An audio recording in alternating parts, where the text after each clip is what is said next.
Live, local. This is Fox 12 Now. Hello, everyone. I'm Greg Nibbler. This is Fox 12 Now. Again, thank you for joining us. We are live streaming here throughout the afternoon. We're on Facebook, YouTube, our website, and our apps, and we're here every weekday starting at 1 p.m. Pacific, covering a broad range of topics, whether it's breaking news or segments like this, where we're talking about new funding, $10 million in funding, specifically for early childhood education and housing throughout Oregon. And this is a partnership between Oregon Housing and Community Services and Build Up Oregon. And we're going to discuss all of that and how that works right now, because we have the Executive Director of OHCS joining us. We have Andrea Bell. And thank you very much for being here with us today to talk about this. And, you know, we always like to start off with a little bit of education for everybody as far as what organizations are and how they work. And Andrea, you know, maybe if you could start off and just give us a little bit of a definition of the Oregon Housing and Community Services and what all it is that encompasses that. Yeah, of course. Well, first off, thanks for having me. It's good to be with you this afternoon. So Oregon Housing and Community Services is the state of Oregon's housing finance agency. And it's really, in our most simplest form, our job, our responsibility to the people of Oregon is to help make life a little bit easier from a housing perspective. I don't think it's a surprise to anybody that the state of Oregon right now, that we are feeling the compression, families are feeling the crunch of not having enough affordable housing.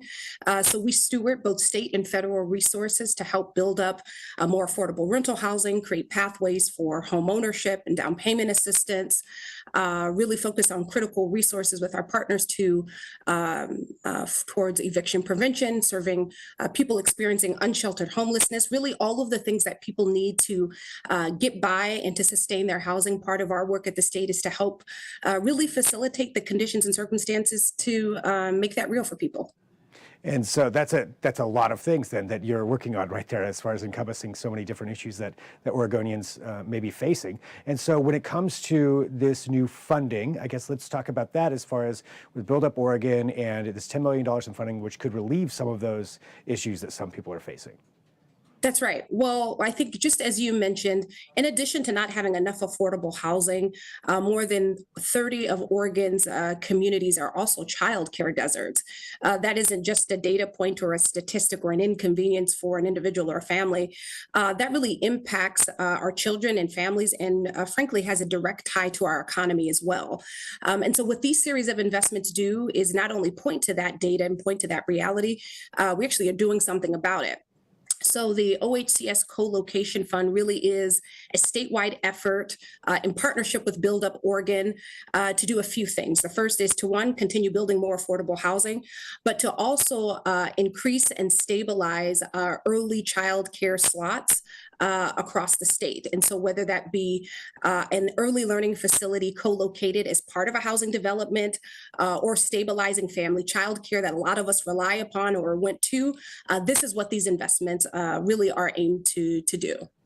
And when we talk about investments like that, as far as, you know, combining, I guess, housing and early childhood education probably makes it a lot easier for somebody who has to go work, and, you know, bringing those things closer together. You mentioned those childcare deserts.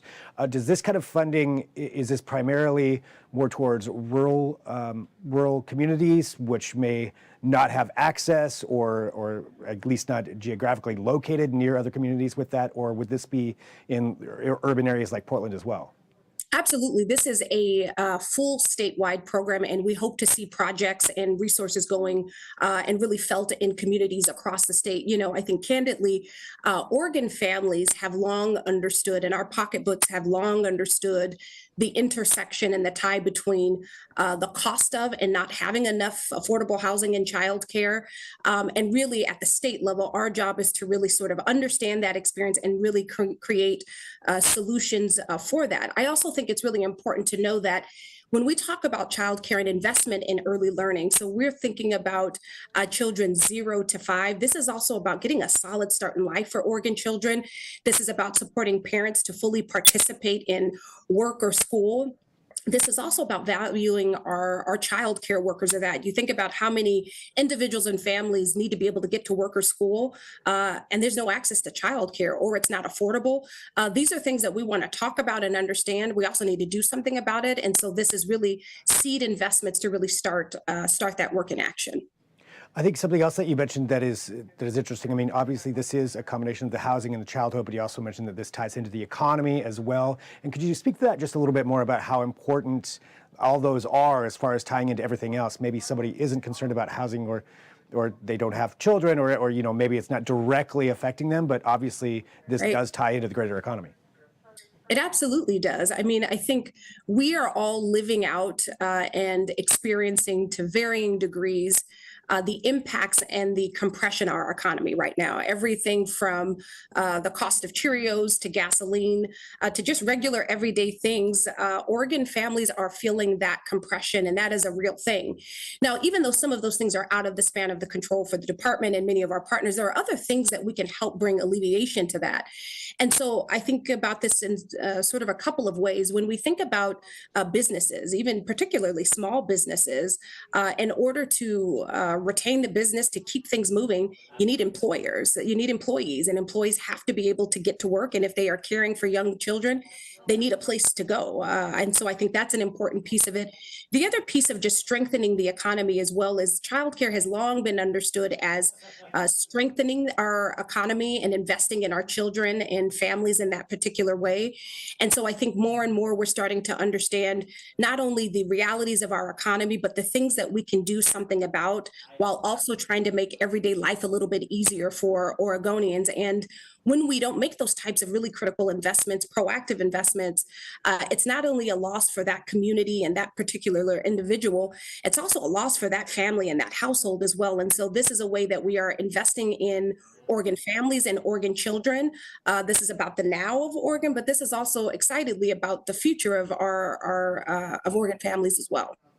And when it comes to the $10 million in funding for this, so has this already been distributed? Has it already been determined as far as where that's going to be going? So we're still early in the process, but the program is up and running, and so we hope to see projects beginning to sort of conceptualize and come together, and those projects will come to us.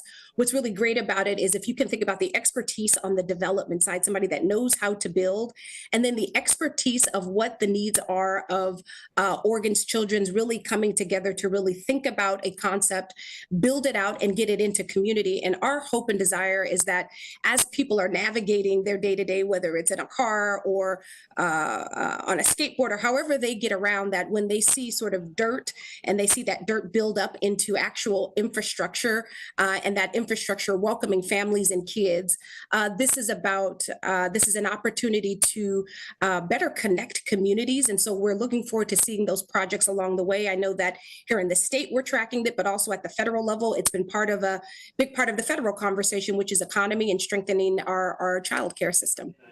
And it sounds, just to clarify too, that this is a partnership also with private entities as far as builders and developers and things like that.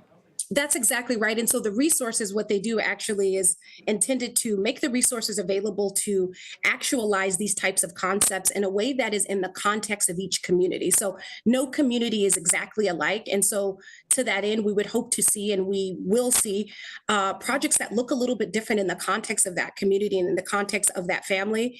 And I think what we will be looking out for is how does this shape the future of investments? How does this shape the future of how we think about not only building more housing and the responsibility of a housing finance agency, but where we can solve multiple problems. I think there was a lot of curiosity when we first started this program around why is a housing agency getting involved in childcare? And that is not our core expertise, but anytime it is the people of Oregon and advancing progress, it's always something we'll be interested in.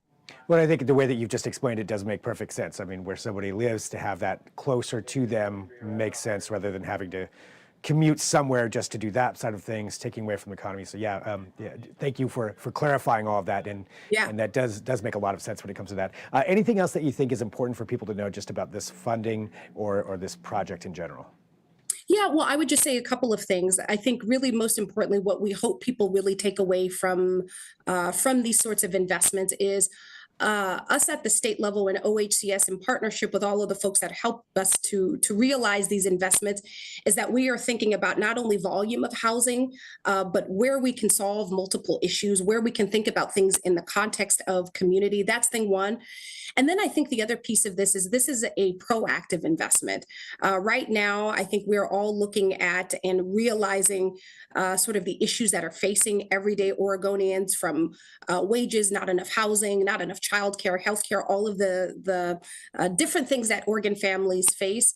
And investing in our youth, investing in 0 to 5 helps get those families a really head start in life and strengthen their pathway to adulthood, which is something I think we can all have shared values around and something that we can all rally around. Well, Andrea, thank you very much for joining us today to talk about this and talk about the funding that you're doing and all of this work. That's a lot of organizations, it sounds like, and a lot of different initiatives all being brought together to solve that problem and basically improve lives for Oregonians and, quite frankly, the economy as well. So really a lot of benefits, sounds like, coming out of that. So thank you very much for joining us today. Yeah, thanks for having me. All right, and for everybody who's joining in too, this is Fox 12 Now, and I thank you for being a part of this. We are live streaming here throughout the afternoon. Coming up if you're watching live, coming up at 2 p.m., we're going to be talking about World Password Day, which is actually tomorrow, if you're watching live, but it's better to prepare ahead of time. And World Password Day is just really to encourage everybody to honestly be safe when it comes to your cybersecurity. Don't let your password get stolen. It's very easy to become complacent in that, so we'll be discussing that coming up at 2 p.m. And of course, if there's breaking news, we'll have that as well. Every weekday here between 1 and 4 p.m. That is what we cover. So thank you very much for joining us. We're going to regroup. If you're watching live, I'll see you at 2. If you're watching afterward, well, you found us. Thank you for doing that.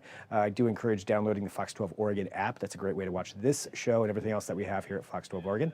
So thank you, and I'll talk to you soon. I'm Greg Nibbler. This is Fox 12 Now.